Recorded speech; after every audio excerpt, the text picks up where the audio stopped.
안녕하세요. 한세원. 한세번입니다. 혹시 이대남이라는 말을 아세요? 이대남이라고 하면 이화여대를 다니는 남자? 라고 말하면 아재 개그가 되겠죠. 사실 이대남이 20대 남자라는 것을 저도 압니다. 그런데 이 말이 이번 서울과 부산 보궐선거에서 20대 유권자들의 표심이 어디로 향했는가에 대해서 남자와 여자를 소위 그룹핑을 해서 이대남과 이대여라고 붙여진 이름이라고 알고 있어요. 맞아요. 그런데 지금 정치권에서 젠더에 대한 소소한 논쟁들이 벌어지고 있어서 이야기해봤던 건데요. 사실 지금 20대에서는 젠더에 관한 관심이 이전 세대보다는 많은 것 같아요.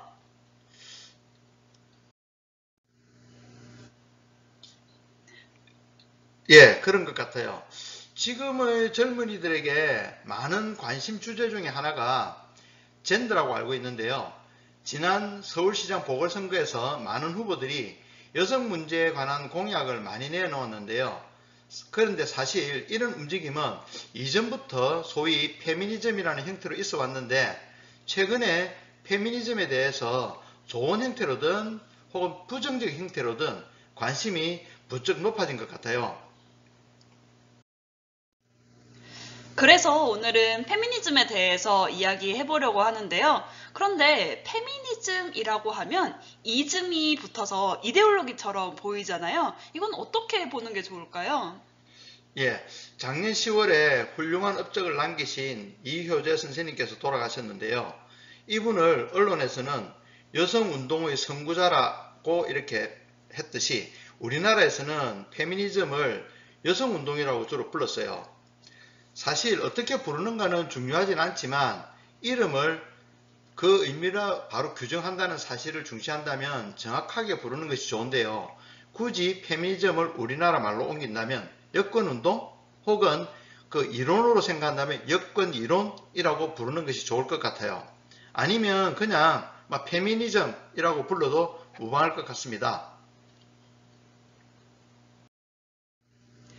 그러면 페미니즘이 이데올로기라고 봐도 괜찮을까요? 예, 페미니즘은 오랫동안 이어져 왔던 남성 중심 사회에서 제대로 누리지 못했던 여성의 인권을 되찾는 활동이기 때문에 이론적으로는 이데올로기지만 정상화를 위한 움직임이라고 봐야 할 것 같아요. 그리고 페미니즘은 시간의 흐름에 따라서 3단계의 물결로 구분되어집니다. 현대 페미니즘의 선구자는 18세기의 영국 메리 울스턴 크래프트인데요. 19세기에 영국의 철학자 존 스튜어드 밀이 에세이 여성의 종속에서 참정권을 포함해서 양성간 법적 및 정치적 평등을 주장한 것이 여권운동에 영향을 미쳤습니다. 이후 19세기 후반부터 20세기 초까지 여성의 참정권 획득과 확대를 주장한 것이 이제 1차 물결이 되는데요. 영화 서프레제트를 보면 당시의 여성들이 억압과 폭력에 시달리면서도 여성의 인권을 찾기 위해서 목숨을 걸고 저항하는 내용들이 잘 그려져 있습니다.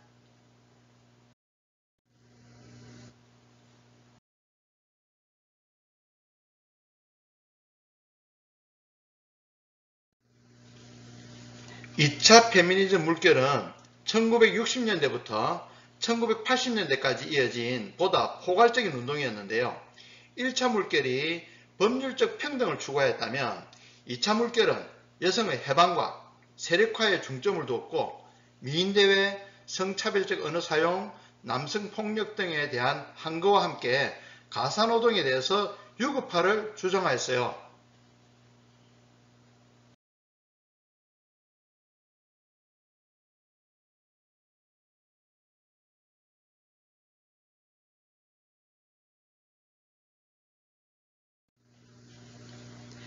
1990년대 이후에 등장한 3차 페미니즘 물결은 세계화와 다문화주의 등 보다 다양하면서도 국가적으로 더 가까워진 상태에서 생기는 여성폭력, 인신매매, 흑인 여성의 인권 문제 등과 같이 보다 넓은 분야에서 여성 인권을 되찾으려는 운동이 있었는데요. 이거는 2011년도 캐나다에 열린 항의 집회가 눈길을 좀 끌었습니다.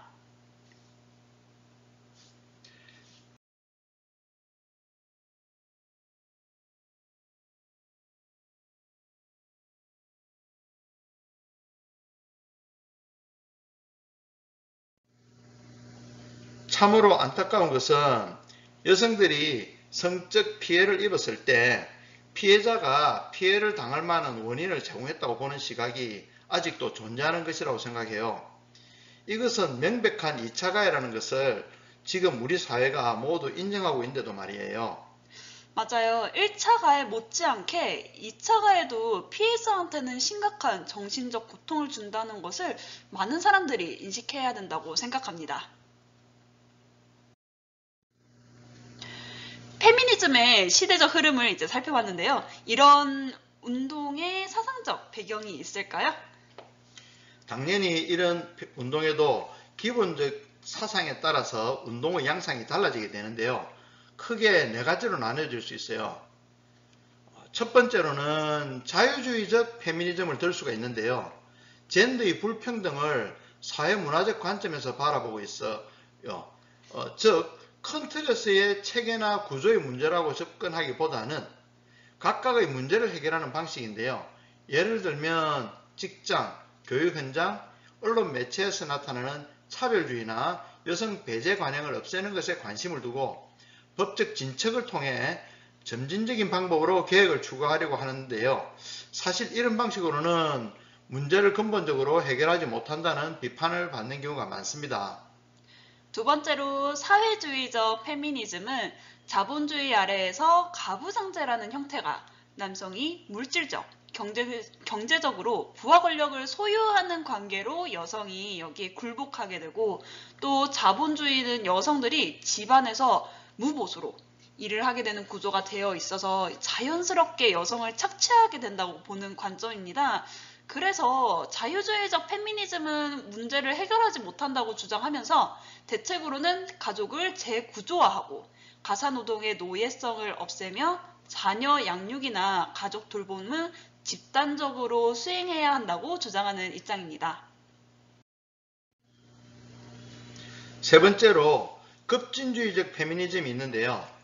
여성의 특성과 역할을 가녀린 몸매와 자녀 양육적 기질, 남성을 위한 보살핌 등으로 일정한 틀 속에서 정형화하는 가부장적인 사회문화적 규범은 여성을 영원히 복속시키기 위한 방법이라고 여기고 매체와 광고를 통해서 자행되는 여성의 성적 대상화는 여성의 핵심 역할을 남성을 즐겁게 하는 것으로 규정하려고 한다고 주장하면서 이와 같은 사회문화적 전반에 퍼져 있는 가부장적 질서를 전복시켜야만 젠더 평등이 달성될 수 있다고 주장하는 입장이에요. 마지막으로 포스트 모던 페미니즘은 앞의 모든 관점들이 모두 타당성이 있다고 수용하면서도 특히 해체를 중요시 했는데요. 남성 중심의 언어와 남성 세계관의 해체를 추구하려고 합니다. 지금까지는 남성 중심의 이원적 구분을 통해서 남성이 정상이고 여성은 그 정상에서 벗어난 이탈적 존재로 규정하고 있다고 주장하면서 해체를 통해서 새롭고 긍정적인 방식에 입각해 개념을 새롭게 재구성해야 된다고 주장하고 있습니다. 어쨌든 페미니즘은 앞으로 우리가 사회적 합의를 위해 지속적으로 노력해서 진정한 젠더 평등이 이루어져야 한다고 생각해요. 또 젠더 평등이 마치 여성에게 시혜를 베풀듯이 배려하는 입장이라면 그것도 역시 차별이라고 생각합니다.